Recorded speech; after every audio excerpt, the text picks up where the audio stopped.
17 তারিখে আবু সাইদ ভাই শহীদ হয়েছেন এবং সে 10 তারিখে আমাদেরকে মাসিক চাঁদা আবু সাইদ ভাই নিজে সাজেই আমাদেরকে দিয়ে গেছে।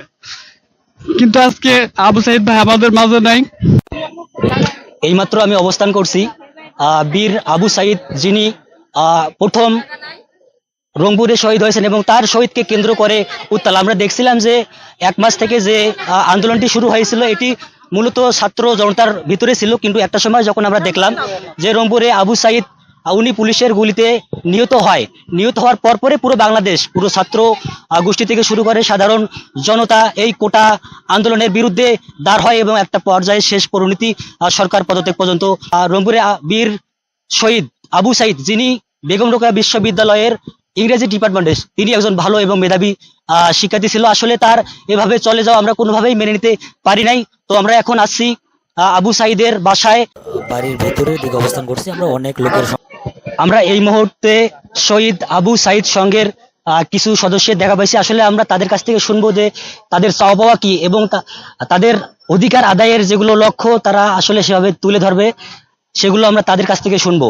আবু সাইদের আমাদের যে সংগঠনটা, এই সংগঠনের প্রথম উদ্যোক্তা ছিল হচ্ছে শহীদ আবু সাইদ ভাই। প্রথমত সেই হচ্ছে 24 সালের রমজান মাসে তার উদ্যোগে আমাদের একটা সংগঠন হয়, সেই সংগঠনের নাম হয় বাবনপুর পশ্চিমপাড়া সমাজ কল্যাণ পরিষদ, এবং সেইখান থেকে আমরা বিভিন্নভাবে সামগ্রী বিতরণ দরিদ্র পরিবারের মধ্যে আবু সাইদ ভাই সহ আমরা করছি এবং আমরা মাসিক চাঁদা ছিল 100 টাকা করে। আজকে 17 তারিখে আবু সাইদ ভাই শহীদ হয়েছেন এবং সে 10 তারিখে আমাদেরকে মাসিক চাঁদা আবু সাইদ ভাই নিজে সাজেই আমাদেরকে দিয়ে গেছে। কিন্তু আজকে আবু সাইদ ভাই আমাদের মাঝে নাই। তার ইচ্ছা ছিল এলাকার গরিব দুঃখীদের পাশে দাঁড়াবে, বিধবা মহিলাদের সেবা হচ্ছে পাশে দাঁড়াবে এবং গরিব মেধাবী ছাত্রছাত্রীদের পাশে দাঁড়াবে, খাতা কলম, এইভাবে আমাদের কিছু সংগঠনের লক্ষ্য ছিল। কিন্তু আজকে সেই সংগঠন আছে কিন্তু আবু সাইদ ভাই নাই। তার আমরা চাই এবং সেই আজকে আমাদের যে পাবনপুর পশ্চিমপাড়া সমাজ কল্যাণ সংঘ ক্লাবটি আমরা আবু সাইদ ভাইয়ের নামে উৎসর্গ করছি এবং সেই নামে আমরা আমাদের ক্লাবের নামকরণ করছি এবং আমরা চাই এই ক্লাবের মাধ্যমে আবু সাইদ ভাইয়ের যে চা পাওয়া, এই চা পাওয়াটা যেন আমাদের এই ক্লাবের মাধ্যমে আমাদের গ্রামবাসীর মধ্যে ইচ্ছাটা পূরণ হয়ে থাকে।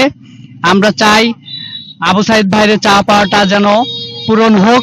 তার যে ইচ্ছা ছিল, আমাদের ক্লাবের পক্ষ থেকে আমাদের দাবি হচ্ছে আবু সাইদ ভাইয়ের নামে একটি বাৎসরিক দাতব্য ফান্ড হোক, একটি তার নামে গরিব এবং মেধাবী ছাত্রছাত্রীদের তার নামে উপবৃত্তি প্রদান করা হোক এবং তার নামে একটি হাসপাতাল, আমাদের এলাকায় তার নামে একটি হাসপাতাল করা হোক এবং তার নামে আমাদের যে তার যে অক্লান্ত পরিশ্রমে যে সংগঠন করা হয়েছে এই সংগঠনকে সরকারিকরণ করা হোক এবং সংগঠনের মাধ্যমে একটা আমরা এলাকার পাঠাগার চাই, যেখানে গরিব ছাত্রছাত্রীরা সেখানে বই পড়বে এবং আমরা আবু সাইদের নামে আমরা একটা এই রাস্তা আমরা আবু সাইদের নামে একটা রাস্তা সংস্করণ চাই, যেটা আবু সাইদ সড়ক হবে। আমাদের বিশ্বাস এলাকাবাসী প্রতি বছরে এই দাতব্য পান থেকে আবু সাইদের যে স্মৃতি, এই স্মৃতিটা আমরা সবার মাঝে বুঝতে পারবে যে আবু সাইদ এখনো হারায় নেই, আমাদের মাঝে এখনো আছে। এতক্ষণে শুনলেন আবু সাইদ সংঘের একজন সদস্যের মুখ থেকে তার যে অন্তরস্থল থেকে যে কথাগুলো সেগুলো শুনলেন। আসলে তাদের যে বক্তব্য, তারা বলতে চাইছেন যে তিনি মারা গেছেন কিন্তু তাকে জন্য সারা বিশ্বে এবং আমাদের বাংলাদেশে সব স্থানে তাদের স্থাপত্য এবং রাস্তা থেকে শুরু করে সবকিছু সংস্করণের সাইনবোর্ড যেন তার নামে থাকে। আসলে প্রতিবেশীর যে চাওয়াটা এটি হচ্ছে যে সাইদ যেহেতু আর আমাদের মাঝে নাই, উনি একজন মেধাবী আমরা দেখছি, আর পরিবারের একজন মেধাবী যখন হারায় যায় তখন প্রতিবেশী থেকে শুরু করে পরিবার কতটা কষ্টকর অবস্থায় জীবনযাপন করে। আপনারা যদি এখানে না আসেন আসলে বুঝতেই পারবেন না। ডক্টর ইউনূস এখানে আসাতে অনেক মানুষের এখানে ভিড়। আসলে আবু সাইদকে আমরা এখানে এসে দেখতে পাচ্ছি যে সবাই খুবই ভালোবাসে।